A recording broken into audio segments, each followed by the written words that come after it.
Selamat datang di channel Tiara Java. Selamat bergabung kepada Anda yang baru menemukan channel ini.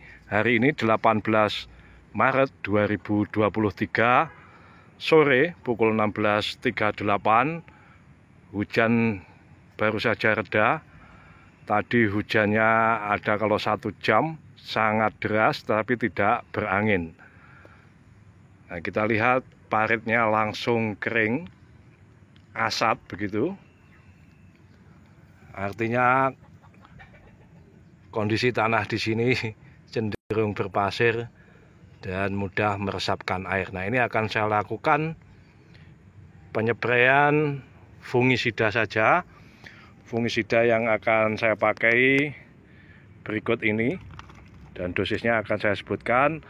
Tapi kita akan melihat kondisi tanaman dan kondisi tanah, mengingat saat ini umurnya adalah 19 hari setelah tanam dan akan saya lakukan pemupukan melalui kocor yang ketiga pada umur 21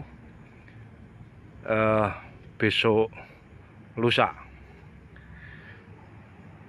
Karena hujan, saya yakin ini kondisi tanah asam, tetapi ada baiknya kita ukur menggunakan pH meter.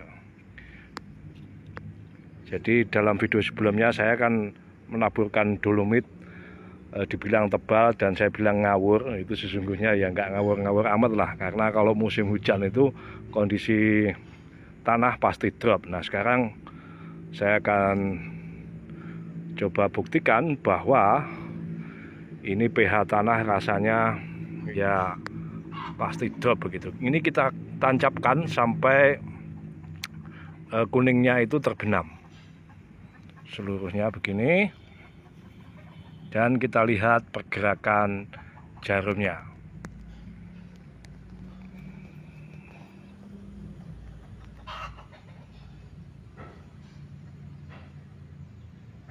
Terbaca 6,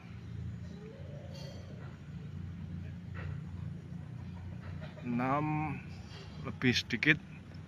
Nah, saya kira ini masih netral lah.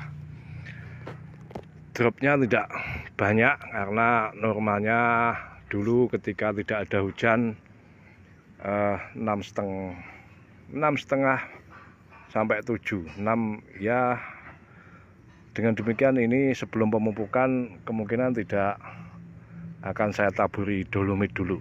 Dolomit adalah bahan yang lazim digunakan kawan-kawan tani. Rumus kimianya kalsium magnesium karbonat. Ini tanaman terpantau ada pucuk kuningnya karena memang cuacanya panas sekali, sehingga kadang-kadang saya lupa menyalakan sprinkler, memutih begitu tanahnya ya, akibat repot mengurusi panenan dari lahan di sawah. Ini seperti ini, langsung kering meskipun hujan 1 jam tadi. Sebagai latar belakang informasi bahwa ini adalah bibit yang sudah saya potong 43 hari sebelum tanam. Jadi sisa dari lahan, kalau kawan-kawan tani di Nganjuk itu menyebutnya turan icir, artinya sisa yang ditanam dan sudah dipotong. Itu tidak saya jual, tapi saya geletakkan begitu saja di atas triplek. Kemudian saya tambahkan kalsium karbonat. Ya praktis. Ada saja yang bibitnya menjadi jelek. Ini ketinggian sudah melebihi dari alat pH meter yang murah ini, tapi akurat. Kalau Anda berminat, saya cantumkanlah linknya di deskripsi. Ini saya bersihkan dulu dengan kain di celana, nggak bawa kain lap. Jadi kalau menggunakan pH meter itu menurut petunjuknya di label ini tidak boleh disentuh menggunakan tangan. Harus dilap dengan kain yang lembut karena sidik jari itu dapat mempengaruhi pembacaan pH meter. Ini kita tancapkan sekali lagi di sini. Dan kita lihat pergerakannya. Kita tunggu. Saya kira ini reaksinya spontan, jadi tidak perlu menunggu terlalu lama.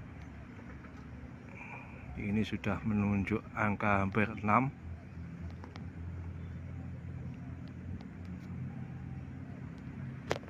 Aduh. Ya, ternyata 6,5 lah. Itu artinya masih netral. Karena hujan derasnya ini sekali ini, yang kemarin lusa itu hujan ringan, dan sebelumnya ya hujan sedang begitu. Oke, kita akan lakukan penyemprotan fungisida. Ya, inilah persediaan fungisida saya, sisa dari lahan di sawah. Saya akan ulas satu persatu secara singkat. Siflo ini bahan aktifnya Ziram. Dia dari golongan M3 atau grup 3 begitu. Dan ada zinc plus. Kemudian ada fungisida Keloni, bahan aktifnya klorotalonil. Ini dari golongan M5, jadi grup 5. Ini juga Ziram. Ini kelas murah karena produksi Kresna ini sama dengan apa itu, yang fungisida Mancozeb yang kelas murah itu.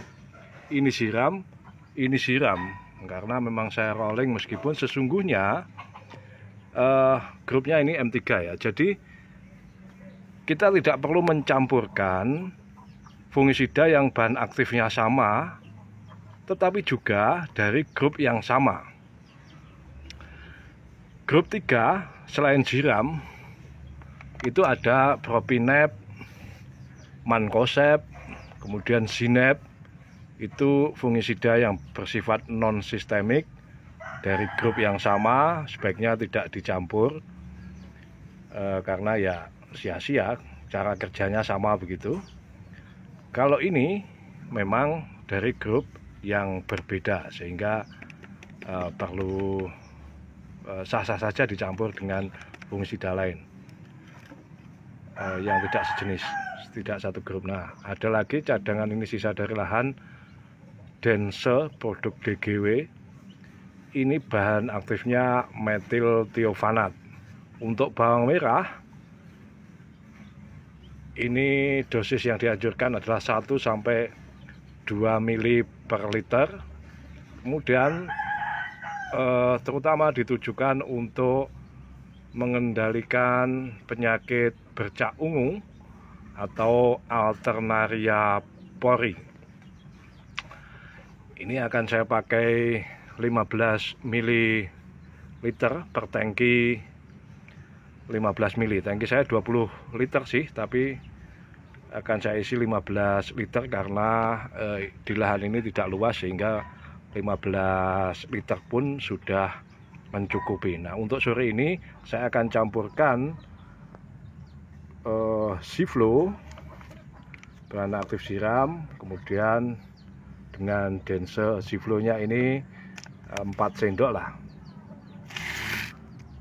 Nah, saya tidak akan mencampurkan insektisida karena terpantau tidak ada gangguan hama. Insektisida saya adalah Regen. Ini bahan aktifnya Fipronil. Nah, untuk besok pagi rencananya saya spray dengan pupuk daun, yaitu ini Ultradap. Kandungannya kita tahu adalah nitrogen 12% dan fosfat 60%. Ini biasanya saya pakai 4 sendok. Kemudian magnesium sulfatnya juga 4 sendok karena ini murah. Boronnya ini, master boron ini juga 4 sendok. Ini disebut sebagai micro fertilizer. Kandungannya adalah boron 67%, kalsium 4%, nitrogen 12%, mangan 14%, dan sulfurnya 4%.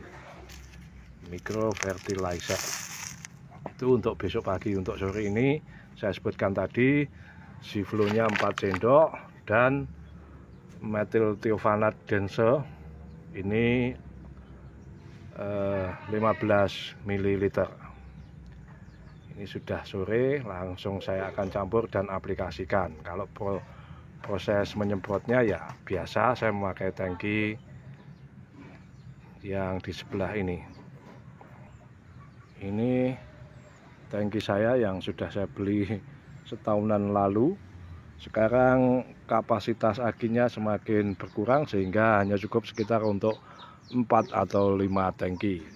Ini nozzle-nya saya memakai yang seperti ini, tidak memakai stick PLD 3 titik maupun 5 titik. Ini kalau penggunaannya tiap hari, bagian tutupnya ini yang berlubang ini saya ganti tiap pekan. Supaya apa? Supaya tidak terlalu boros, karena sifat pestisida cenderung korosif terhadap logam. Dan di situ lahan saya akan menyemprot. Demikian kawan-kawan apa yang bisa saya bagikan kali ini. Saya ucapkan matur sembah nuwun. Salam.